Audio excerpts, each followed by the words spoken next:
Okay, good day everyone. Today we will be having um, a review.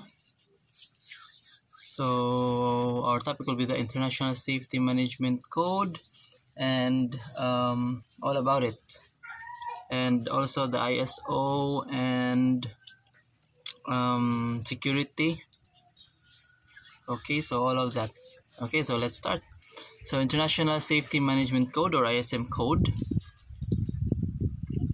Okay, so learning outcomes. So we will tackle about the history of the ISM code. What is the ISM code? Why is there ISM code? The objectives and the elements of the ISM code. Okay, so definitions. We have the ISM, International Safety Management, IMO, International Maritime Organization, MODO, Mobile Offshore Drilling Unit, SMS, the Safety Management System, SOLAS, the Safety of Lives at Sea, DOC, Document of Compliance, and SMC, Safety Management Certificate. Okay, so the history of the ISM code. In 1980, there was mounting concern about the poor management standards in shipping. Investigations into accidents revealed major errors on the part of the management. And then on 1987,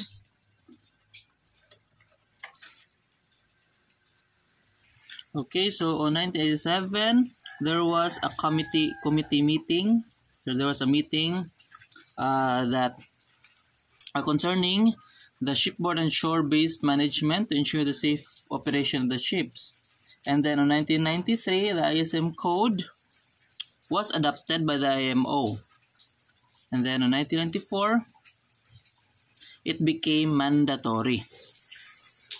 Okay, so that is ISM code. So what is the ISM code? So it's an international standard for the safe management and operation of ships and for pollution prevention. So lahat-lahat na, andyan na, nailagay, all about safety and pollution prevention.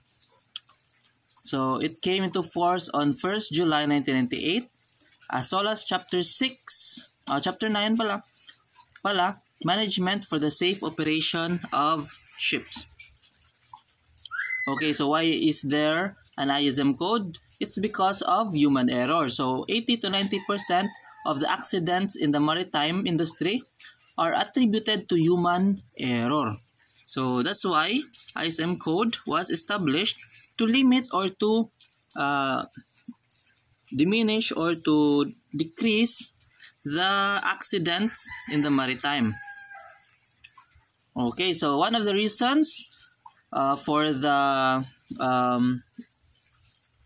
of the reasons na nagkaroon tayo ng ISM, it's because of the tragic loss of the Herald of Free Enterprise in 1987.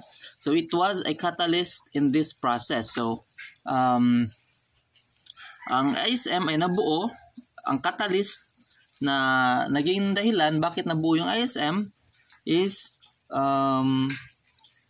the accident during the Herald of Free Enterprise in 1987. So ano bang nangyari doon? So it was found out that the capsizing was caused by three main factors. So first is the failure to close the bow doors. So since bukas yung bow door niya, nakapasok yung tubig hanggang naging cause na lumubog yung barko. And then yung pangalawang cause is hindi na check. So the failure to make sure the bow doors were closed, hindi na check nung, for example, yung kailangan magsarado ng bow door is si bosun. So hindi na check nung senior niya, or maybe yung third mate or yung second mate, hindi na check yung bow door.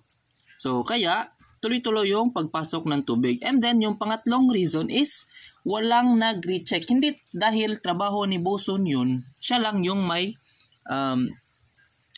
kailangan gumagawa nun. Okay? Pag hindi nagawa no isa, kailangan may nag-check, meron din nag-double check. Or kung pwede nga, triple check eh. So leaving port without knowing whether the bow doors were closed, so hindi na recheck. So yun yung naging reason kaya nagkaroon ng accident ng Herald of Free Enterprise.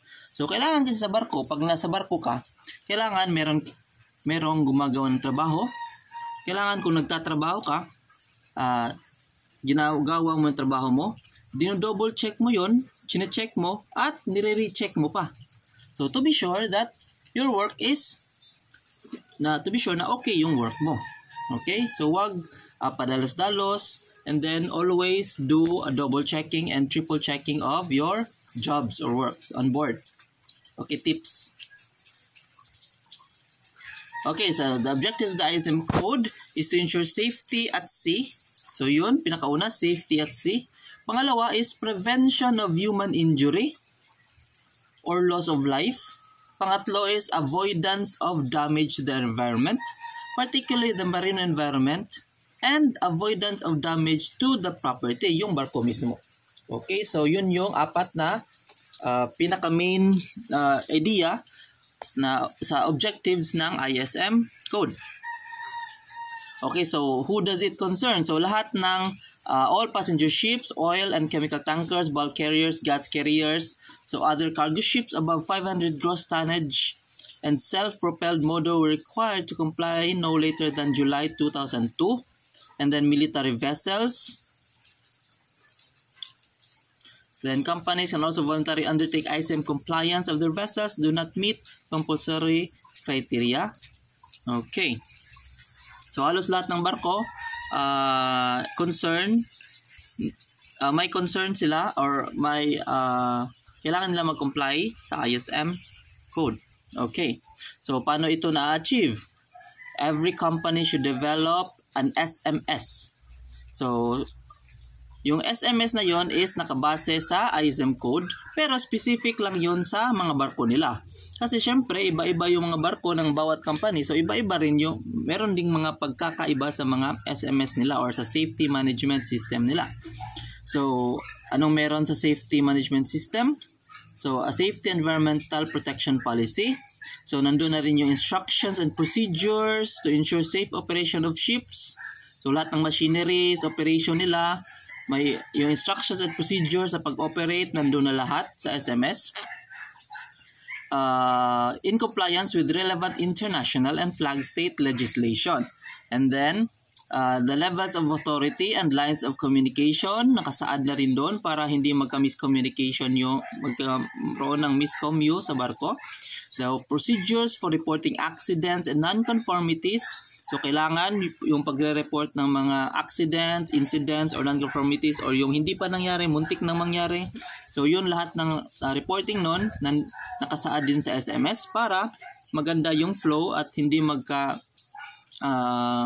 mahirapan sa pag-communicate din. And then, procedures to prepare for and respond to emergency situations and procedures for internal audits and management reviews. So, lahat ng yan nasa ISM or nasa SMS na rin ng company. So, iba-iba yung company, iba-iba din yung SMS nila. Halos, actually, maraming parehas dyan, pero nagkakaiba-iba lang kasi minsan yung isang barko may 3 generator, for example, and then yung iba pala is 4 yung generator. So may mga something na hindi magkakapara sa mga iba't ibang company, kaya nagkakaroon ng iba-ibang SMS. Okay. So these are the elements of the ISM code. Okay.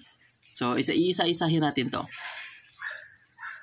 Okay, first, the general. So definitions used within the code, the objectives, the ISM code, the application, and the functional requirements. So, nandito nakasaad lahat sa element 1. Sa element 2 naman, ng SMS, so, dyan nakasaad yung mga environmental protection policy ng company. Okay, element 3, the company responsibilities and authority. So, identification of the operator. So, sino yung responsible for the operation of the ship. Yung company mismo, naka-define doon, and the document, and define and document the responsibility, authority, and interrelation of all personnel who manage, perform, and verify work relating to and affecting safety and pollution prevention and yung provision for adequate resources, nandun na rin nakasaad sa element 3. Okay, ito, element 4, designated person. So, ano ba yung meron sa designated person? So, he is the one responsible and or parang siya yung link between the company and those on board. So, pag may nangyari sa barko, yung DPA agad yung kukontakin mo para yung DPA, since nasa opisina man yan, so, siya na yung magiging link mo para to contact the company. Kasi di rin pwede diretso sa company kasi yung company rin marami din siyang mga barko, marami din siyang mga personnel, so baka magkaka-miscommunication na. So kailangan sa designated person, assure ka or DPA ka muna communicate. Okay. So this is an example of a designated person. So nandiyan nakalagay yung pangalan niya, yung email at kung ano pa para ma-contact mo agad siya. Okay, element 5, the master's responsibility and authority. So, kailangan naka-define mismo yung the company should clearly define and document the master's responsibility with regard to implementing the safety and quality and environmental protection of the company. At yung iba't ibang mga responsibilities ng master, so kailangan nakasaad din sa element 5. So, issuing appropriate orders, instructions in a clear and simple manner, verifying that specified requirements are observed, and reviewing the SMS and reporting its deficiencies to the shore-based management. So, meron tayong master's review. So, every month, nagre-review yung master. Baka meron tayong kailangan i-adjust sa SMS or baguhin sa SMS or improve sa SMS. And then, pinapadala yan sa company. Next, we have the element 6, resources and personnel. So, the company should ensure that the master is properly qualified for command, fully conversant with the company's SMS, and given the necessary support so that the master's duties can be safely performed. So, kailangan din, yung ship natin is manned with qualified, certified, and medically fit seafarers in accordance with national and international requirements. So, kailangan din yung mga sumasampa sa barko o nagtatrabaho sa barko, kailangan din na qualified sila, certified, and medically fit. Okay. Next. So, ito yung principles of minimum safe manning or yung pinakamaliit na populasyon ng barko na pwedeng yun lang yung tao sa loob ng barko pero safe pa rin na maneuver mo yung barko from point A to point B na walang damage. So safe manning is principles of minimum safe manning. So first, to ensure that a ship is sufficiently, effectively, and efficiently manned. So hindi pwede na apat yung marami kang machineries pero yung isang chief engineer at isang oiler lang yung ilalagay mo sa engine room. Hindi pwede yon kasi nagkukulang ka na sa tao pag ganun. Okay, next, to provide safety and security of the ship.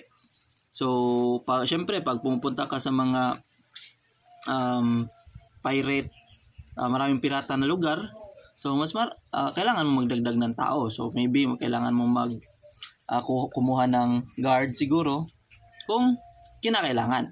Pero kung kaya naman ng mga tao doon, so di na kailangan, huwag ka na magdagdag. So for example, sa amin tanker ship usually 20 to 24 persons. So okay siya. Sobra siya. Okay siya for security and safety.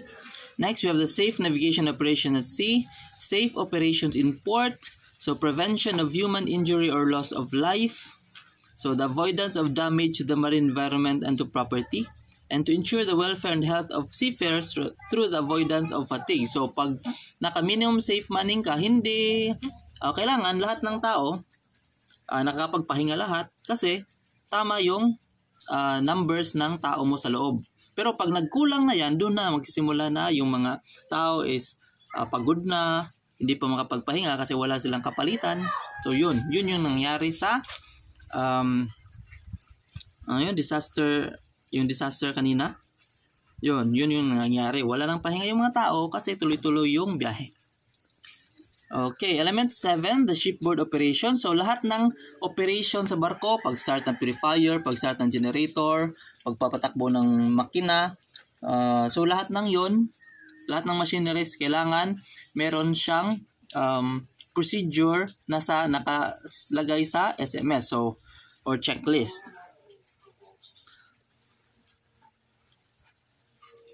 So, the ISM code is implemented on ships in the following ways.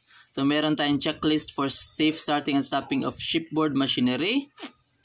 And then we have drills and various emergency training programs. So, this is a rundown or brief. Ito na lahat ng laman ng SMS mo based on the ISM code. So, drills, meron. Effective team meetings. So, lahat ng meetings, discussions sa barko, fina-file din yon. So, kapart yun ng SMS. Inspection of ship machinery, lahat ng yon. Regular intervals ng maintenance. So, lahat ng yon nasa SMS. Taking the right actions in case of non-conformity, lahat ng yon meron. Record of the causes and maintenance activities for future reference. Regular testing of equipment and systems. Training ship personnel and keeping them updated with the latest in the industry. Maintenance plan, safety committee, documents,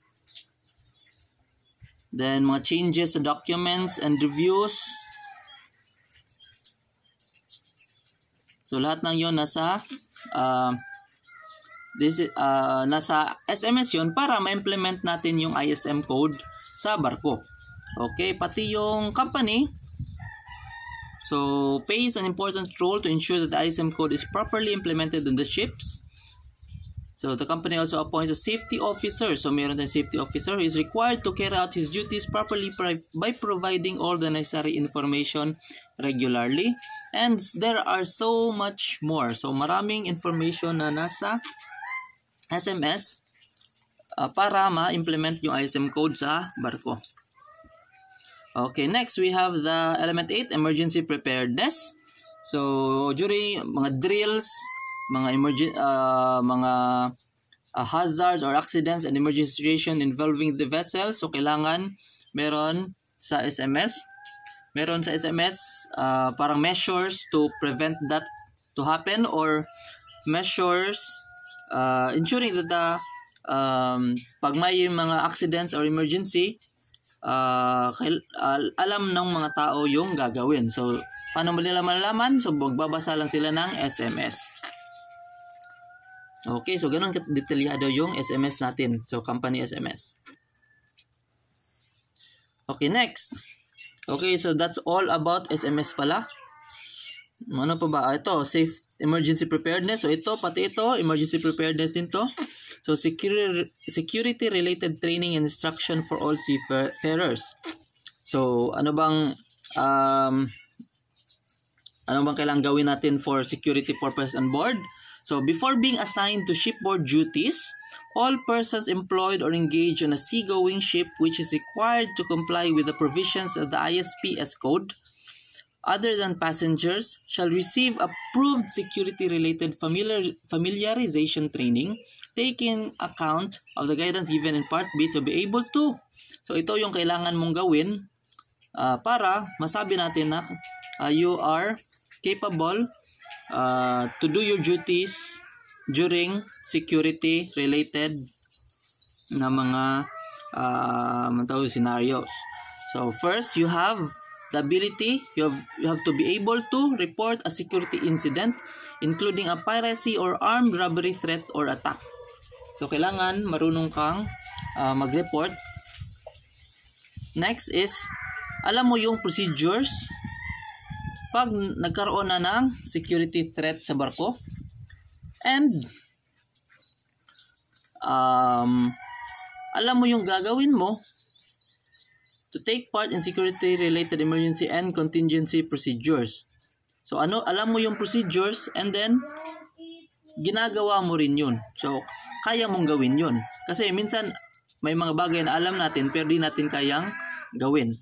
Alam lang natin pero hindi natin na-practice. So ganon.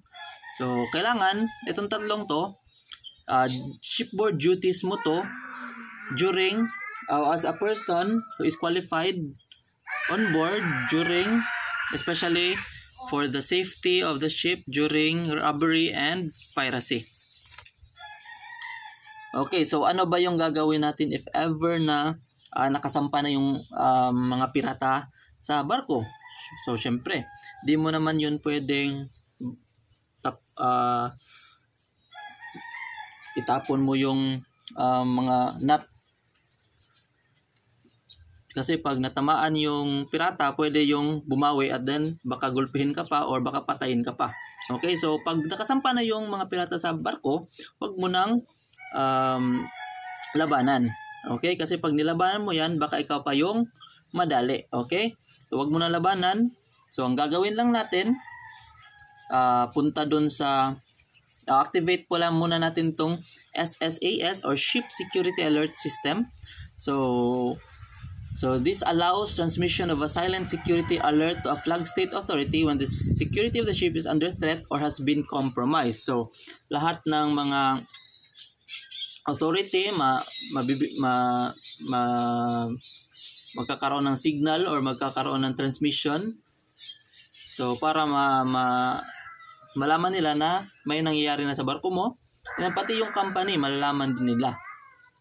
So ito yung Ship Security Alert System. So mayroon lang itong button na nakatago dun sa bridge. Pindutin mo lang yon, and then magbibigay na sila ng signal na you're under threat na yung barko mo. And then pagkatapos mo pindutin yung SSAS, it's possible kuha kayo ng mga communication devices, and then kung pwede dala kayo ng pagkain doon, and then punta kayo sa citadel nyo.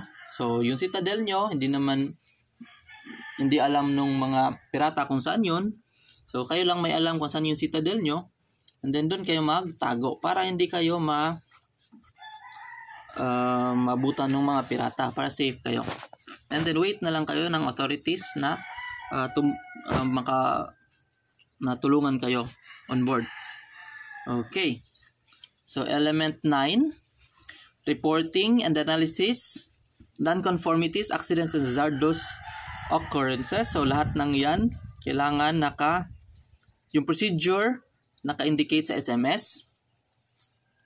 So yung accident, may nangyari na. Yung non-conformities, wala pang nangyari, muntik na. Okay?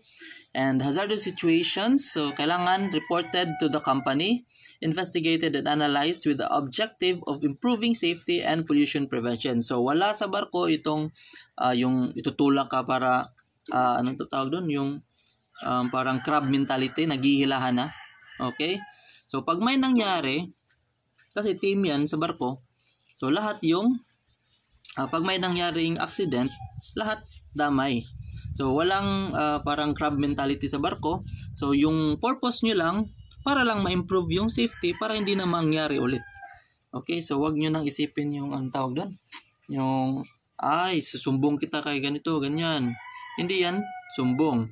Ang tawag dyan is improving safety. Kailangan mong i-report. Hindi yung ni-report mo siya kasi gusto mo siyang mapauwi or mayroon kang bad na pangit na gustong mangyari sa kanya. So hindi ganun dapat. So kailangan nagre-report ka for the sake or for the purpose of improving yung SMS mo sa barko, improving the safety and pollution prevention ng barko. Hindi yung magre-report ka para isumbong siya tapos para siraan siya. Hindi ganun. Okay? Okay, element 10, the maintenance of ship and equipment. So lahat ng mga maintenance, the company should establish procedures to ensure that the ship is maintained in conformity with the provisions of the relevant rules and regulations. So kailangan may procedures on how to maintain the ship and the equipment. So, kailangan meron tayong mga inspections are held at appropriate intervals. May non-conformity reported with its possible cause if known. Appropriate corrective action is taken and records of these activities are maintained. So, kailangan yan lahat naka-record sa ating SMS. Next, we have the element 11, documentation. The company should establish and maintain procedures to control all documents and data which are relevant to the company. So, usually, yung documentation natin, 5 years documentation yung nakatago lagi sa barko. Pag sumobra na siguro, pwede na sigurong ipadala yan sa office para doon na lang i-record or basta wala na, kasi mapupuno din yung barko pag marami kang records na nilalagay dyan. Okay, so maybe 5 years of records. So the company should ensure that valid documents are available at all relevant locations. So kailangan yung mga certificate mo valid. And then pag hindi na valid, kailangan mo i-renew or reapply or ano bang pwedeng gawin. Then changes to documents are reviewed and approved by authorized personnel. So meron tayong mga review and changes na pwedeng gawin sa mga documents pag kailangan, and obsolete documents are promptly removed. So siguro mga 10 years na yung mga documents, obsolete na yon. Next, we have the element 12, company verification, review, and evaluation. So the company should carry out internal safety audits to verify whether safety and pollution prevention activities comply with the SMS. So kailangan mo i-review yan kasi yung system natin is nag-update. So kailangan yung SMS din natin nag-update. Diba? So next, we have internal audits should be conducted in order to verify that the SMS is functioning effectively. And then, meron tayong mga auditors na galing sa labas, pwede rin mag-audit sa barko. Then the company should periodically evaluate the efficiency. When needed, review the SMS in accordance with procedures established by the company. So kailangan din i-review palagi yung SMS. Usually niyan, monthly review ng captain. And then, kung meron kang gustong idagdag, pwede mo sabihin kay kapitan. Okay. So, that is part A. Part B, we have the element 13, certification and periodic review. So, the ship should be operated by a company which has been issued with a document of compliance. And the safety management certificate should be issued to a ship for a period which should not exceed 5 years. So every 5 years or bago pa yan mag-expire, kailangan mo nang i-renew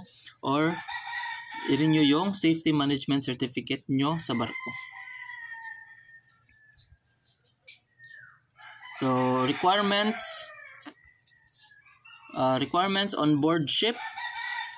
So proof that the vessel is being maintained in satisfactory condition at all times. Applicable codes and guidelines are being taken into consideration when operating the vessel, so that the emergency situations have been identified and drills are conducted to ensure the vessel and company are ready to respond to emergency situations. Ano ba to? So ito yung requirements.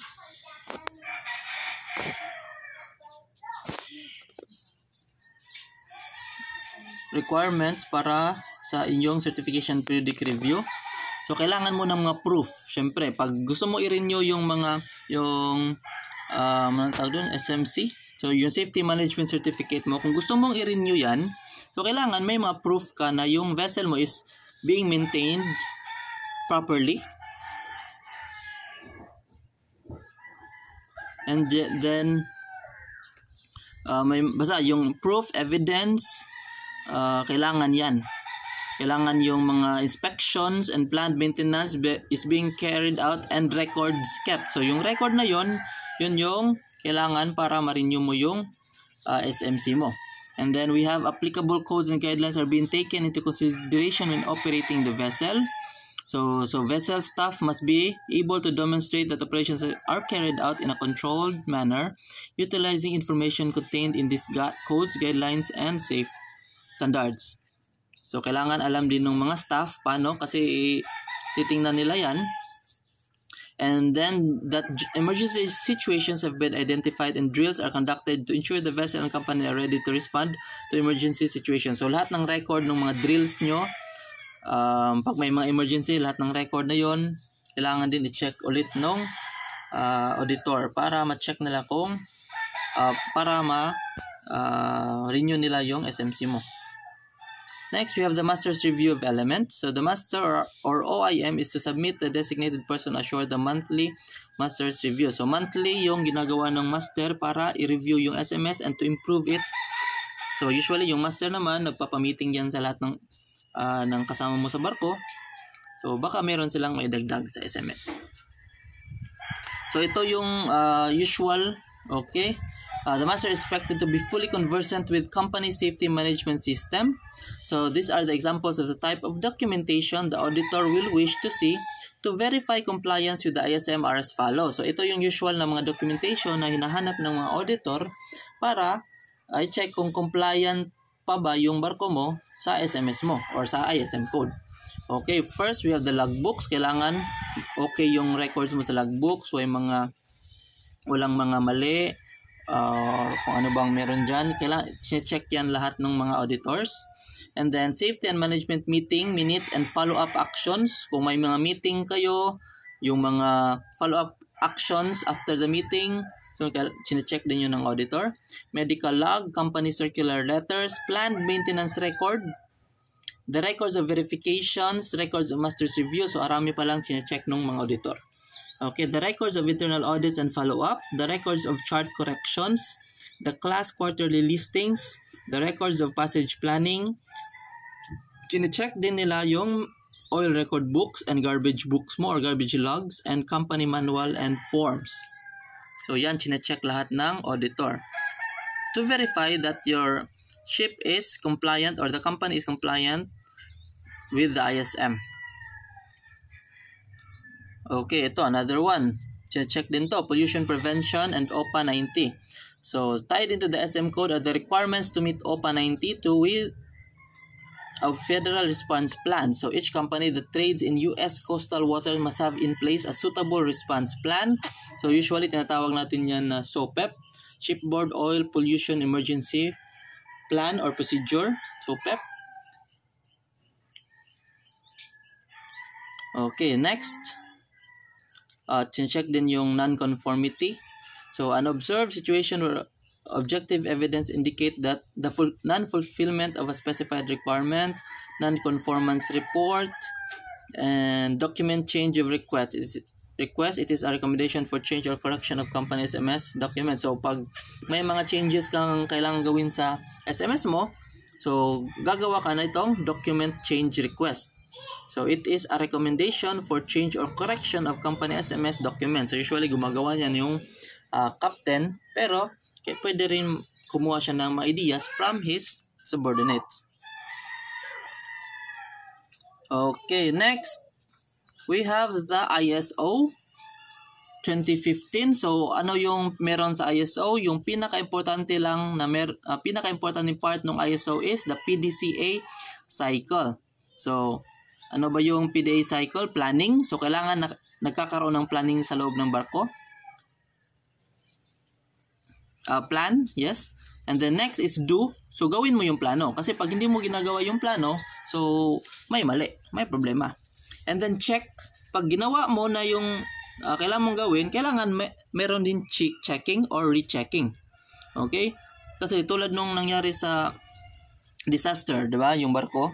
So, hindi na sarado ng boson, hindi na check nung senior niya, kung sino bang nasa senior niya, kung si third mate ba or second mate, and then hindi na recheck pa, hindi pa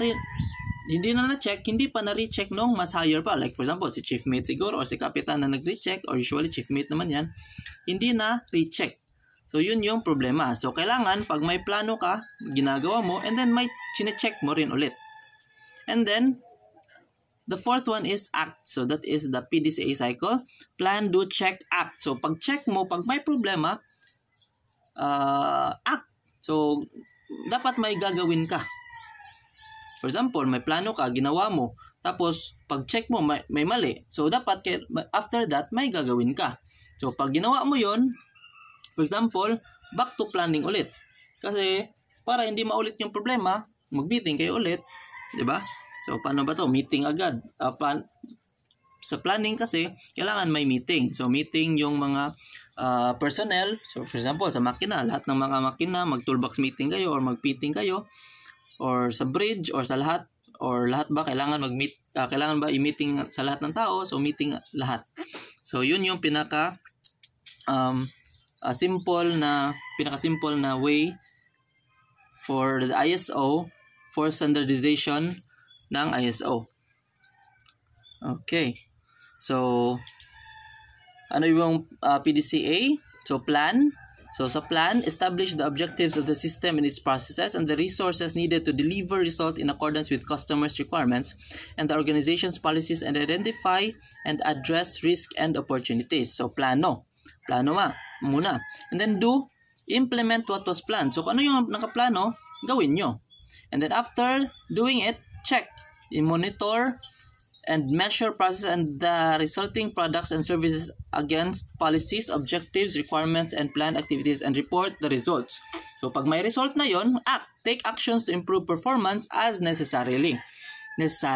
So pag may plano ka, gagawin mo yung plano. After mong gawin, i-check mo. And then after checking, kung gusto mo kung may mga improvements, gawin mo. Okay? And then, cycle lang yan. Paulit-ulit hanggang sa mag-improve yung system mo. Okay. So, that's it for... yun na yung last slide pala. Okay. So, that's it. So, study na lang. And then, we will have our exam. Diba? May schedule tayo. So, check nyo lang yung schedule natin. Okay? See you on the exam day.